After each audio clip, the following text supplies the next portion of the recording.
CIET NCERT presents audio book of Social Sciences for Class 7. Audiobook Social and Political Life Part 2 Class 7 Chapter number 9 titled Struggles for Equality. From page number 102 to page number 109. This chapter is a continuation of Unit 1 titled Equality in Indian Democracy. Now, let's listen to Chapter 9 titled Struggles for Equality. Page 102. Chapter 9 Struggles for Equality. In this book, you have read about people like Kanta, the Ansaris, Milani, and Swapna. The thread that connects all of these lives is that they have been treated unequally. What do people do when they face such inequalities? History is full of examples of persons who have come together to fight against inequality and for issues of justice. Do you recall the story of Rosa Parks in Chapter 1? Do you remember the photo essay on the women's movement in Chapter 5? In this chapter, you will learn about some of the ways in which people have struggled against inequality. Here on page number 102, there are some pictures given, like a picture of a lady weaver weaving cloth, two lady domestic workers talking to each other, a domestic worker with her daughter, a cover page of the book titled Jutan, a wholesale grocery shop, a juice corner, a cloth seller selling cloth, two boys talking to each other, and a girl reading a book in her school. Page number 103. As you have already read in this book, the Indian Constitution recognizes all Indians as equal before the law and states that no person can be discriminated against because of their religion, sex, caste, or whether they are rich or poor. All adults in India have the equal right to vote during elections, and this power over the ballot box has been used by the people to elect or replace their representatives. But this feeling of equality that the ballot box provides, because the vote of one person is as good as that of another, does not extend to most people's lives. As you have read, the increasing privatization of health services and the neglect of government hospitals have made it difficult for most poor people like Kanta, Hakim Sheikh, and Aman to get good quality health care. These people do not have the resources to afford expensive private health services. Similarly, the man who sells juice does not have the resources to compete with all of the major companies who sell branded drinks through expensive advertising. Swapna does not have sufficient resources to grow cotton and so has to take a loan from the trader to grow her crop. This forces her to sell her cotton at a lower price. Milani, like the millions of domestic workers across the country, is forced to endure the insults and hardship of working as a domestic help because she has no resources to set up something on her own. Poverty and the lack of resources continue to be a key reason why so many people's lives in India are highly unequal. What do you think is meant by the expression power over the ballot box? Discuss. There is a picture given here of goal number 1 of Sustainable Development Goal SDG by www.in.undp.org. The picture is that of a woman and a few children smiling. On the top of the picture, it is written, "No poverty." On the other hand, the Ansaris were discriminated against not because they did not have the resources. In fact, despite having the money to pay the required rent, they were not able to find an apartment for over a month. People were reluctant to lease them an apartment because of their religion. Similarly, the main reason that the teachers forced Om Prakash Valmiki to sweep their schoolyard was because he was Dalit. You have also read that the work women do is often considered of less value than that done by the men. Page number 104. All of these persons are discriminated against primarily because of their social and cultural background, as well as because they are women. Discrimination on the basis of a person's religion, caste, and sex is another significant factor for why people are treated unequally in India. Often, poverty and lack of dignity and respect for certain communities and groups come together in such powerful ways that it is difficult to identify where one aspect of inequality ends and the other begins. As you have read, Dalit, Adivasi, and Muslim girls drop out of school in large numbers. This is a combined outcome of poverty, social discrimination, and the lack of good quality school facilities for these communities. In India, it is the case that the poor consist of a majority of members of Dalit, Adivasi, and Muslim communities and are often women. According to the 2011 census data, women form 48.5% of the population. Muslims form 14.2% of the population, SCs form 16.6%, and STs 8.6%. On page number 104, there is a picture of two hands given.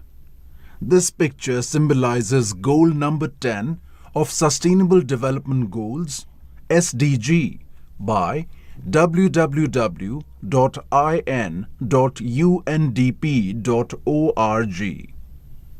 Over the picture, it is written, "Reduced inequalities."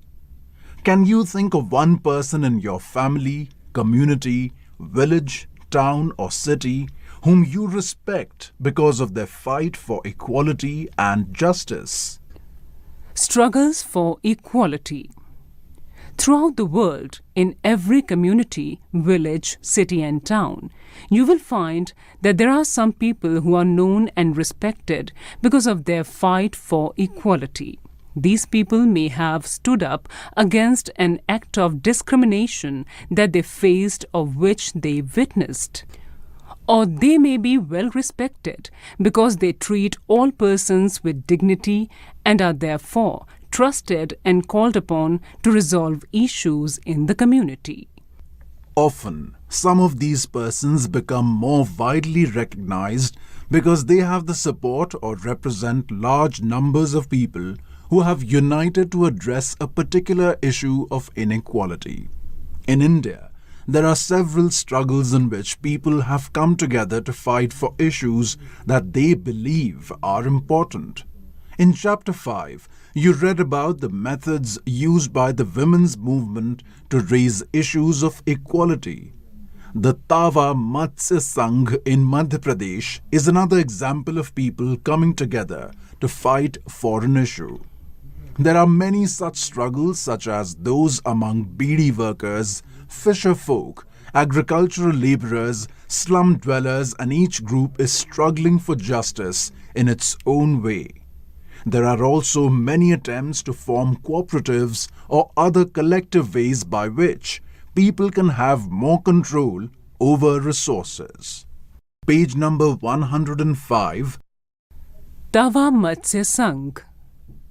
When dams are built or forest areas declared sanctuaries for animals, thousands of people are displaced. Whole villages are uprooted and people are forced to go and build new homes, start new lives elsewhere. Most of these people are poor. In urban areas too, bastis in which poor people live are often uprooted. Some of them are relocated to areas outside the city. Their work as well as their children's schooling is severely disrupted because of the distance from the outskirts of the city to these locations. There is a picture given here on page number 105 in which the reservoir of the Tava River is given. There is a fisherman who is shown in the picture here, who belongs to the Tava Matsya Sangh. This displacement of people and communities is a problem that has become quite widespread in our country. Page number 106. People usually come together to fight against this. There are several organizations across the country fighting for the rights of the displaced. In this chapter, we will read about the Tava Matsya Sangh, a federation of fisher workers cooperatives, an organization fighting for the rights of the displaced forest dwellers of the Satpura forest in Madhya Pradesh. Originating in the Mahadeo hills of Chhindwara district, the Tava flows through Betul before joining the Narmada in Hoshangabad. The Tava Dam began to be built in 1958 and was completed in 1978. It submerged large areas of forest and agricultural land. The forest dwellers were left with nothing. Some of the displaced people settled around the reservoir and, apart from their meager farms, found a livelihood in fishing. They earned very little. Here on page number 106, a colored box has been given. Inside the box, there is a picture of a dam built across a river. A dam is built across a river at sites where one can collect a lot of water. This forms a reservoir and the water collects, it submerges vast areas of land. This is because the wall of the dam across the river is high and the water spreads over a large area. This is a photo of the submergence caused by the Tihri Dam in Uttarakhand. The old Tihri town and 100 villages, some totally and some partially, were submerged by this dam. Nearly 1 lakh people were displaced. What issue is the Tava Matsya Sangh TMS fighting for? Why did the villagers set up this organization? Do you think that the large-scale participation of villagers has contributed to the success of the TMS? Write 2 lines on why you think so. In 1994, the government gave the rights for fishing in the Tava reservoir to private contractors. These contractors drove the local people away and got cheap labor from outside. The contractors began to threaten the villagers, who did not want to leave, by bringing in hoodlums. The villagers stood united and decided that it was time to set up an organization and do something to protect their rights. The newly formed Tava Matsya Sangh TMS organized rallies and a Chakka Jam, road blockade, demanding their right to continue fishing for their livelihood. Page number 107. In response to their protests, the government created a committee to assess the issue. The committee recommended that fishing rights be granted to the villagers for their livelihood. In 1996, the Madhya Pradesh government decided to give to the people displaced by the Tava Dam the fishing rights for the reservoir. A 5-year lease agreement was signed 2 months later. On January 2, 1997, people from 33 villages of Tawa started the new year with the first catch. There are two pictures given here on page number 107. In the first picture, members of the Tawa Matsya Sangh are protesting at a rally, and in the second picture, a member of the cooperative is weighing a fish. Can you think of an incident in your life in which one person or a group of people came together to change an unequal situation? With the TMS taking over, the fish workers were able to increase their earnings substantially. This was because they set up the cooperative which would buy the catch from them at a fair price. The cooperative would then arrange to transport and sell this in the markets where they would get a good price. They have now begun to earn 3 times more than they earned earlier. The TMS has also begun giving the fish workers loans for repair and the buying of new nets. By managing to earn a higher wage as well as preserving the fish in the reservoir, the TMS has shown that when people's organizations get their rights to livelihood, they can be good managers. Page number 108. Here on page number 108, there is a colored box given. Inside the box, a picture of a protest against inequality has been given. Next to the picture, it is written, "While some join protest movements to fight inequality, others might use their pen or their voice or their ability to dance to draw attention to issues of inequality. Writers, singers, dancers, and artists have also been very active in the fight against inequality. Often, poems, songs, and stories can also inspire us and make us believe strongly in an issue and influence our efforts to correct the situation." On page number 108, there is an adaptation of a song written as part of the Right to Information campaign by Vinay Mahajan. The title of the adapted song is The Right to Know. My dreams have the right to know why for centuries they have been breaking. Why don't they ever come true? My hands have the right to know. Why do they remain without work all along? Why do they have nothing to do? My feet have the right to know why from village to village they walk on their own. Why are there no signs of a bus yet? My hunger has the right to know why grain rots in the godowns, while I don't even get a fistful of rice. My old mother has the right to know why are there no medicines, needles, dispensaries or bandages. My children have the right to know why do they labor day and night. Why is there no school in sight? What is your favorite line in the above song?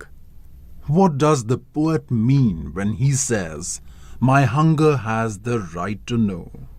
Can you share with your class a local song or a poem on dignity that is from your area? The Indian Constitution as a living document, the foundation of all movements for justice and the inspiration for all the poetry and songs on equality, is the recognition that all people are equal. As you know, the Indian Constitution recognizes the equality of all persons. Movements and struggles for equality in India continuously refer to the Indian Constitution to make their point about equality and justice for all. The fish workers in the Tawa Matsya Sangh hope that the provisions of the Constitution will become a reality through their participation in this movement. By constantly referring to the Constitution, they use it as a living document, that is, something that has real meaning in our lives. In a democracy, there are always communities and individuals trying to expand the idea of democracy and push for a greater recognition of equality on existing as well as new issues. Page number 109. Here on page number 109, a picture is given here. In this picture, a girl is addressing the audiences. Next to this picture, a note has been given. It reads, over 1,500 persons attended a public hearing in Lucknow in 2001 to protest violence against women. Over 15 cases of violence against women were heard by a jury of eminent women who played the role of judges. This People's Jury helped highlight the lack of support in the legal system for women who seek justice in such cases. What role does the Constitution play in people's struggles for equality? Can you make up a social advertisement on equality? You can do this in small groups. Issues of equality are central to a democracy. In this book, we have tried to highlight issues that pose a challenge to this idea of equality in a democracy. These, as you have read, include the privatization of health services in the country, the increasing control that business houses exert on the media, the low value given to women and their work, and the low earnings made by small farmers who grow cotton. These issues substantially affect poor and marginalized communities, and therefore concern economic and social equality in the country. This is the core of the struggle for equality in democracy. The dignity and self-respect of each person and their community can only be realized if they have adequate resources to support and nurture their families and if they are not discriminated against. You were just listening to chapter number 9, titled Struggles for Equality.